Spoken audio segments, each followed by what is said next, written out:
Hello all and welcome to movie monkey review of Devika and Danny Telugu web series.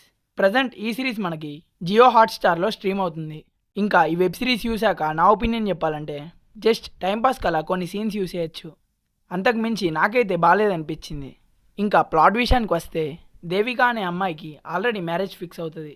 But అన్ఎక్స్పెక్టెడ్గా Danny అనే అబ్బాయి దేవిక లైఫ్లోకి వచ్చాక ఏం జరిగింది, అసలు ఈ డానీ ఎవరు అండ్ ఫైనల్గా ఏమైందనేది మీరు ఈ వెబ్ సిరీస్లో చూసి తెలుసుకోవచ్చు. ఫస్ట్ ఆఫ్ ఆల్ ఈ సిరీస్లో టోటల్గా 7 ఎపిసోడ్స్ అయితే ఉంటాయి అండ్ ప్రతి ఎపిసోడ్ అరౌండ్ 25 to 30 minutes వరకు అయితే ఉంటుంది.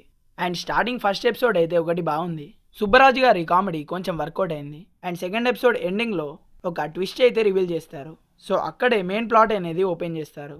అండ్ థర్డ్ ఎపిసోడ్ నుండి డానీ అనే అబ్బాయి దేవికా దగ్గరికి ఎందుకు వచ్చాడు, డానీకి ఉన్న ప్రాబ్లం ఏంటి, ఈ సిచ్యువేషన్స్ని చూపిస్తూ తీసుకెళ్తారు. అండ్ ఈ సిరీస్కి సంబంధించిన స్టోరీ రొటీన్గానే ఉంటుంది.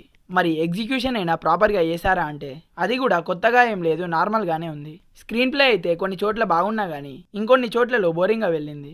అండ్ వైవా హర్ష కామెడీ అయితే పర్లేదు అనిపించింది. అండ్ ఇంకా చెప్పాలంటే స్టోరీని కొంచెం స్ట్రెచ్ చేశారనిపించింది. అండ్ క్లైమాక్స్ ఎపిసోడ్ అయితే తొందరగా ఫినిష్ చేయాలి కదా అన్నట్టు పెట్టారు.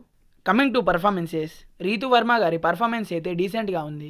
అండ్ పుష్ప మూవీలో జక్కారెడ్డి క్యారెక్టర్ ప్లే చేశారు కదా షణ్ముఖ్ గారు, ఆయన పర్ఫార్మెన్స్ ఓకేషియా ఉంది. అండ్ మిగతా లీడ్ యాక్టర్స్ అందరూ వాళ్ళ రోల్స్లో వాళ్ళు బెస్ట్ ఇచ్చారు. మ్యూజిక్ విషయానికి వస్తే బీజిఎం అయితే పర్లేదు అనిపించింది. మరి ఈ వెబ్ సిరీస్ని మనం ఫ్యామిలీతో వాచ్ చేయొచ్చా లేదా అంటే ఇందులో bad content and bad language అయితే ఏవీ లేవు, కాబట్టి ఫ్యామిలీతో వాచ్ చేయొచ్చు. మరి ఈ వెబ్ సిరీస్కి మన రేటింగ్ వచ్చేసి 2 out of 5. సో అంతే గాయ్స్, ఇంకా ఒకవేళ ఈ వెబ్ సిరీస్ కనుక మీరు చూసుంటే మీకు ఎలా అనిపించింది అనేది కింద కామెంట్స్లో మాతో షేర్ చేసుకోండి. అండ్ ఈ వీడియో కనుక మీకు నచ్చినట్టయితే లైక్ చేయండి, షేర్ చేయండి. ఇంకా ఇలాంటి మూవీ రిలేటెడ్ కంటెంట్స్ కోసం మన మూవీ మంకీ ఛానల్ని సబ్స్క్రైబ్ చేసుకొని పక్కనే ఉన్న బెల్ ఐకాన్ని ఆన్ చేసుకోండి. మళ్ళీ ఒక మంచి వీడియోతో కలుసుకుందాం.